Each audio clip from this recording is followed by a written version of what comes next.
Hello दोस्तों, चलिए शुरू करते हैं आज की क्लास। आज की क्लास में हम प्रायद्वीपीय नदियों के बारे में देखेंगे। इससे पहले कि हम क्लास शुरू करें, पहले हम देखते हैं जो हमारी हिमालयी नदियाँ थीं वो और जो प्रायद्वीपीय नदियाँ हैं, इन दोनों में अंतर क्या है, इनकी विशेषताएं क्या हैं।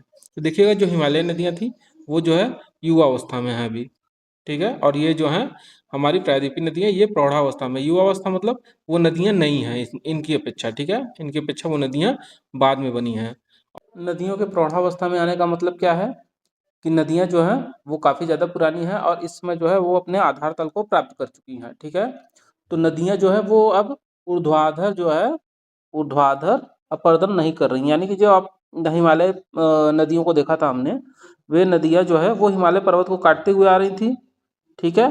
और वे जो है उनका बहाव काफ़ी तीव्र था, क्योंकि वो काफ़ी ऊपर से आ रही थी। ढलान के कारण उनका बहाव काफ़ी तेज होता है, तो इसलिए वो जो है ऊर्ध्वाधर अपर्दन करते हुए आती थी। लेकिन ये जो नदियां हैं प्रायद्वीपीय भारत की, ये अपने प्रौढ़ावस्था में पहुंच गई हैं और ये जो है इस तरह से अब ऊर्ध्वाधर अपर्दन नहीं करती हैं, ठीक है। ये क्षैतिज अपर्दन करती हैं, यानी साइड में, ठीक है। चलिए देखिएगा, और एक बात जो है, ये नदियां जो होती हैं ये वर्षा पर आधारित होती हैं, ठीक है। प्रायद्वीपीय भारत की जो नदियां हैं वे वर्षा पे आधारित होती हैं, ठीक है। हमारे जो हिमालय की नदियां थी वो तो हिमालय से आ रही थी, हिमालय से आ रही थी तो वहाँ पे हिमनद वगैरह पिघलते हैं, उससे उसका जल जो है उसमें आता है, वर्षा का जल भी उसमें आता है। तो जो हमारी हिमालय नदियाँ थी वो वर्ष भर जो है हमेशा उसमें पानी रहता था। लेकिन प्रायद्वीपीय भारत की जो नदियाँ हैं इसमें ज़्यादातर नदियाँ जो है वो सूख जाती हैं, ठीक है। क्योंकि इनका जो मतलब इनमें जो पानी आता है वो विशेष रूप से वर्षा पर निर्भर होता है, ठीक है। मुख्य रूप से इसमें वर्षा के जल द्वारा ही नदी में पानियों का बहाव होता है, ठीक है। चलिए, ये हो गई जो है ये प्रायद्वीपीय भारत की नदियों की विशेषता, ठीक है।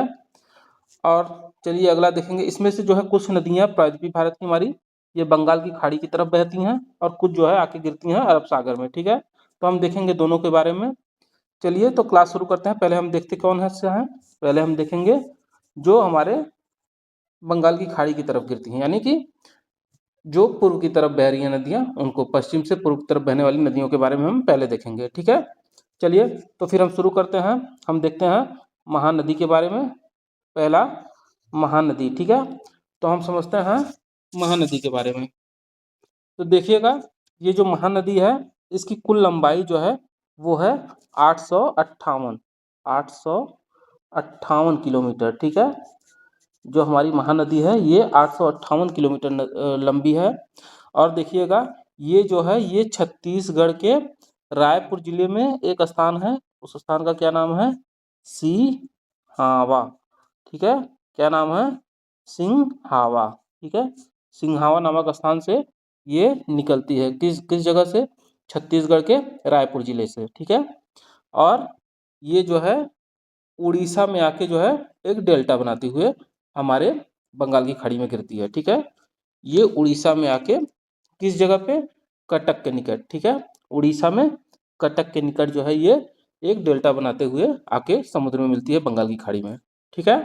और इसी नदी पे देखिएगा हमारा हीराकुंड, टिकर पार, ठीक है, सॉरी टिकर पारा, हीराकुंड, टिकर पारा व नराज, ये जो है ये प्रमुख बहुउद्देशीय जो परियोजना है वो हमारी इसी महानदी पे ही स्थित है, ठीक है।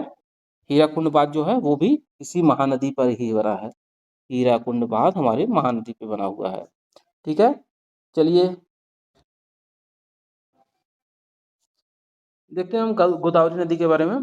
गोदावरी नदी जो है ये दक्षिण भारत की सबसे लंबी नदी है, दक्षिण भारत की सबसे लंबी नदी है, जिसकी कुल लंबाई है जिसकी कुल लंबाई है 1465 किलोमीटर, ठीक है। 1465 किलोमीटर इसकी कुल लंबाई है। इसे जो है वृद्ध गंगा भी कहा जाता है। क्या कहा जाता है, वृद्ध गंगा, ठीक है, वृद्ध गंगा। ये वृद्ध गंगा किसे कहा जाता है, वृद्ध गंगा कहा जाता है हमारी गोदावरी नदी को, ठीक है। और देखिएगा, और जो है ये इसका उद्गम कहाँ से हुआ है, हम देखेंगे गोदावरी नदी का जो उद्गम है ये महाराष्ट्र में ही, नासिक जो है महाराष्ट्र में जो नासिक स्थान पड़ता है वहाँ पर जो त्र्यंबकेश्वर की पहाड़ियाँ हैं वहाँ से ही इसका उद्गम हुआ है, ठीक है। महाराष्ट्र में जो त्र्यंबकेश्वर की पहाड़ियाँ हैं वहाँ से गोदावरी नदी का उद्गम होता है और ये दक्षिण भारत की सबसे लंबी नदी है, जिसकी कुल लंबाई है 1465 किलोमीटर। इसे वृद्ध गंगा कहा जाता है। ठीक है, इसे वृद्ध गंगा कहा जाता है। ये इतने पॉइंट इसके काफ़ी ज़्यादा इम्पोर्टेंट है, इसे आप याद रखिएगा। ठीक है, क्या कौन कौन से पॉइंट है?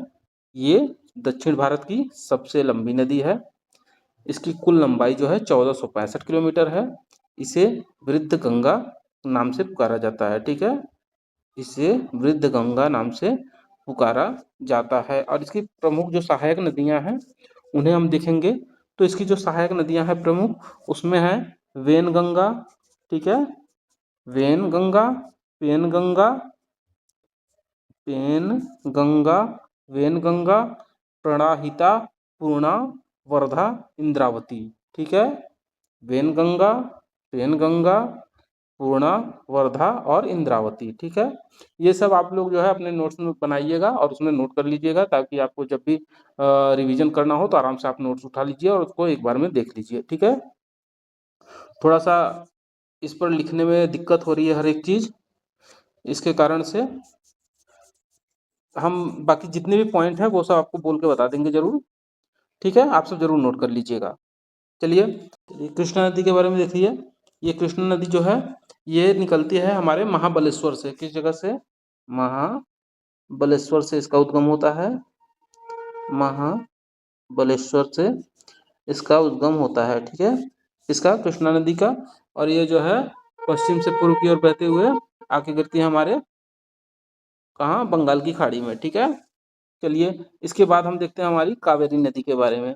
कावेरी नदी याद रखिएगा, जो हमने पढ़ा था गोदावरी नदी के बारे में, तो गोदावरी नदी जो है उसे क्या कहा जाता था? वृद्ध गंगा। ठीक है, और जो ये कावेरी नदी है इसे जो है दक्षिण की गंगा कहा जाता है। ठीक है, इसे दक्षिण की गंगा इसे कहा जाता है। ये कहा जाता है हमारी कावेरी नदी को। ठीक है, और जो गोदावरी नदी थी उसे क्या कहा जा रहा था? उसे कहा क्या जाता था? वृद्ध गंगा। ठीक है, उसे वृद्ध गंगा कहा जाता है, इसे दक्षिण की गंगा। ठीक है, ये दोनों पॉइंट याद रखिएगा, इसमें काफी कंफ्यूजन होता है। चलिए ये देखिएगा, ये जो कावेरी नदी है इसका उद्गम हमारे कर्नाटक में होता है। किसे कहाँ से? ब्रह्मगिरी के निकट से। ठीक है, कर्नाटक में ब्रह्मगिरी के निकट से, जो कि कुर्ग जिले में पड़ता है। ठीक है, इसका उद्गम होता है कावेरी नदी का। ठीक है, इसे क्या कहा जाता है? इसे कहा जाता है दक्षिण की गंगा। ठीक है, चलिए अगला देखते हैं। अच्छा एक बात और याद रखिएगा, ये जो कावेरी नदी है ये दक्षिण भारत की एक ऐसी नदी है जो वर्ष भर जो है इसमें जल बना रहता है, क्योंकि ये जो है हमारे दोनों मानसून से इसमें जो है वर्षा का जल प्राप्त होता है। ठीक है, इसमें जो है जल हमारे जो है दक्षिण पश्चिम मानसून द्वारा भी प्राप्त होता है और उत्तर पूर्वी मानसून द्वारा भी जो वर्षा होती है उससे भी जल प्राप्त होता है। किसको? कावेरी नदी को। इस कारण से ये जो है वर्ष भर इसमें जल भरा रहता है। ठीक है, चलिए देखते हैं वे उन नदियों के बारे में जो अरब सागर में आके गिरती हैं, यानी कि पूर्व से पश्चिम की ओर जो नदियां बहती है प्रायद्वीप भारत में, उनके बारे में देख लेते हैं। जो महत्वपूर्ण नदियां हैं उनसे देखिएगा, हमारी है नर्मदा नदी। कौन सी? नर्मदा नदी। ये कहाँ से निकलती है? ये देखिएगा, ये जो है मैकाल पर्वत में, मैकाल पर्वत जो था, ठीक है, वहाँ पर जो अमरकंटक की चोटी है वहाँ से जो है इस नर्मदा नदी का उद्गम होता है। ठीक है, कहाँ पे? मैकाल पर्वत में जो अमरकंटक की चोटी थी वहाँ से जो है हमारे नर्मदा नदी का उद्गम स्थल है। ठीक है, इसकी जो कुल लंबाई है वो है 1312 किलोमीटर। ठीक है, नर्मदा नदी की जो कुल लंबाई है वो है 1312 किलोमीटर। ये जो है मध्य प्रदेश से गुजरात और महाराष्ट्र के भी कुछ भाग से होते हुए बहती है। ठीक है, ज़्यादातर जो है ये मध्य प्रदेश में बहती है, उसके बाद गुजरात में और कुछ भाग में महाराष्ट्र के भी ये होते हुए निकलती है। एक बात और याद रखिएगा, ये जो नर्मदा नदी है ये भ्रंश घाटी बनाती है। ठीक है, ये भ्रंश घाटी में बहती है और ये अपने मुहाने पे एस्चुअरी का निर्माण करती है। किसका? एस्चुअरी का। एस्चुअरी। ये नर्मदा नदी जो है ये अपने मुहाने पे जो है एस्चुअरी का निर्माण करती है, जिसे ज्वार नदमुख भी कहा जाता है। ज्वार नदमुख या एस्चुअरी का निर्माण करती है अपने मुहाने पे। और ये नर्मदा नदी जो है ये भ्रंश घाटी में बहती है। ठीक है, भ्रंश घाटी में बहते हुए जाती है। याद रखिएगा, जो धुआं धार, ठीक है, धुआंधार जलप्रपात है, धुआंधार, ठीक है, धुआंधार जलप्रपात वो इसी नर्मदा नदी पे स्थित है। मध्य प्रदेश में है धुआंधार जलप्रपात जो है नर्मदा नदी पे, ठीक है। यहाँ पे जो है संगमरमर पाया जाता है, ठीक है।